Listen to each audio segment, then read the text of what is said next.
Belsen, notorious German death camp. The last of Belsen's living dead are treated by British medical troops before transferred to Allied field hospitals.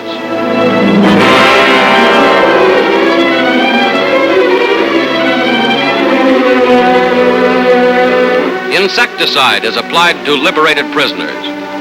Of the 29,000 who survived the appalling filth and disease of Belsen, 500 are children. These former enemies of the Reich will now receive human care and medical attention. Belsen's commandant, Joseph Kramer, murderer of countless thousands, is now a prisoner. British flame tanks fire the flimsy buildings. Belsen is erased from the earth. Buchenwald, Dachau, Nordhausen, Belsen, names of shame that free men must not forget.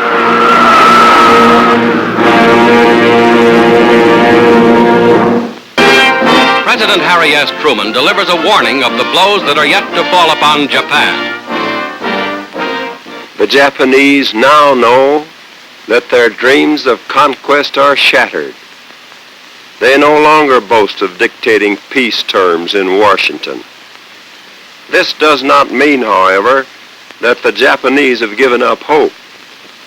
They are depending on America tiring of this war, becoming weary of the sacrifices it demands. They hope that our desire to see our soldiers and sailors home again and the temptation to return to the comforts and profits of peace will force us to settle for some compromise short of unconditional surrender. They should know better. They should realize that this nation, now at the peak of its military strength, will not relax, will not weaken in its purpose. We have the men, the material, the skill, the leadership, and the fortitude to achieve total victory. We have the allies who will help us achieve it. We are resolute in our determination. We will see the fight through to a complete and victorious finish. To that end, with the help of God, we shall use every ounce of our energy and strength. Near Naha, capital of Okinawa, in the American advance on the enemy, a Marine tank strikes a Japanese landmine. The 34-ton vehicle is overturned and lies burning, with 4 of her crew trapped inside. One crew member, thrown clear by the explosion, staggering with shock, comes in as Marines fight to rescue the 4 men inside. But the flames reach the tank's ammunition.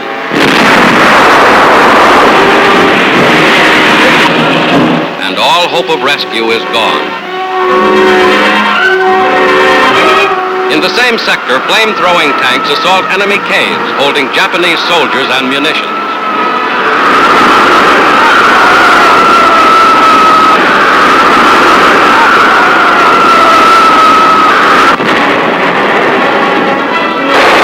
Destruction is total. These actions accompany the 10th Army's bitter fight for the southern tip of Okinawa.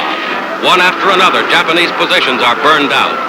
The Japanese have already conceded the tactical loss of Okinawa, a costly but indispensable gain in the war on Japan.